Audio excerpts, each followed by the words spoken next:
Olá, galera do primeiro ano. O nosso tema em estudo é figura de linguagem,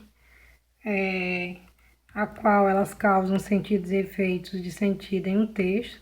Como vocês podem observar no conto de Mia Couto, o menino que escrevia versos, vocês podem observar em alguma das linhas, o autor ele faz o emprego dessas figuras de linguagem, quando ele faz comparações, enfim.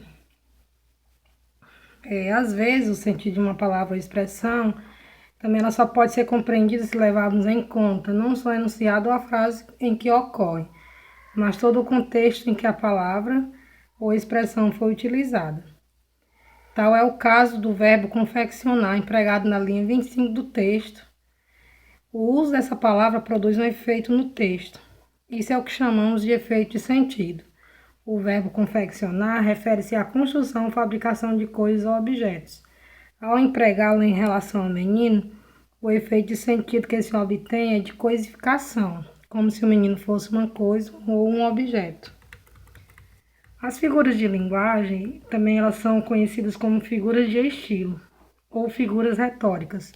São estratégias que o orador ou escritor pode aplicar ao texto para conseguir um determinado efeito de interpretação do ouvinte ou leitor. Podem relacionar-se com os aspectos semânticos, fonológicos ou sintáticos das palavras afetadas. Trago aqui para vocês algumas das figuras de linguagem, como vocês já podem ter conhecimento, que é um conteúdo estudado do nono ano, só para refrescar um pouco a mente de vocês. Nós temos a antítese e o paradoxo, que é a aproximação de ideias contrárias, como por exemplo, ela não odeia, ela ama. Já o paradoxo, ela consiste na oposição de palavras contrárias, como por exemplo, já estou cheio de me sentir vazio. Então, assim, você está cheio, ao mesmo tempo você não pode estar vazio. Isso é um paradoxo.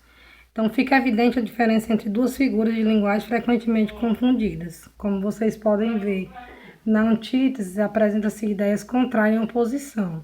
Já no paradoxo, as ideias aparentemente serão contraditórias, mas podem ter explicação que transcende os limites da expressão verbal.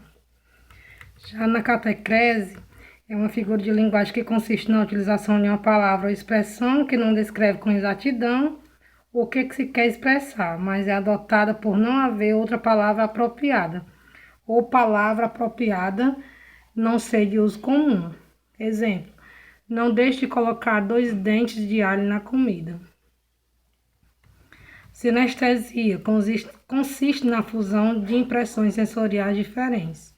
Exemplo, aquela criança tem um olhar tão doce. A comparação, que essa foi uma das figuras bem utilizadas lá no conto de Mia Couto, que era o menino que escrevia os versos. Vocês podem ver como o próprio nome já diz. Essa figura de linguagem é uma comparação feita entre 2 termos com o uso de um conectivo. Nós temos exemplo aí de uma frase que consta em um soneto, que é o amor queima como fogo. Exemplo, carcará lá no sertão é um bicho que voa, que nem avião, então eles estão sempre comparando uma coisa a outra, ligada pelo nexo, pelo conectivo. Já a metáfora é a figura de palavras em que um termo substitui outro em vista de uma relação de semelhança entre os elementos que esses termos designam. Exemplo, se ela é um morango aqui do Nordeste. É o disfeminismo. Disfemismo é uma figura de estilo, figura de linguagem, que consiste em empregar deliberadamente termos ou expressões depreciativas, sarcásticas ou chulas para fazer referência a um determinado tema, coisa ou pessoa, opondo-se assim ao eufemismo. Expressão disfêmica são frequentemente usadas para criar situações de humor. Exemplo, comer capim pela raiz. A hipérbole é a figura de linguagem que consiste no exagero. Exemplo, eu já repeti 1 milhão de vezes. Rios de correrão dos olhos se chorastes. Enfim, Temos também a metonímia, é a figura de linguagem que consiste no emprego de um termo para o outro, dada a relação de semelhança ou possibilidade de associação entre elas.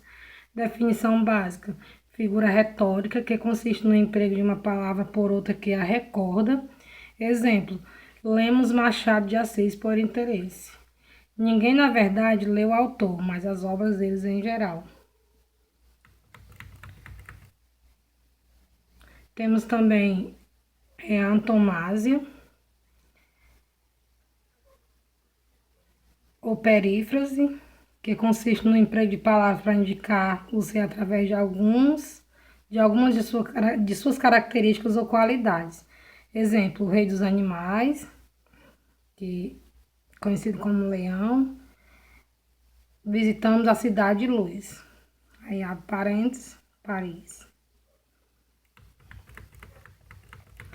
O sacarmos, ele consiste em apresentar um termo em sentido oposto.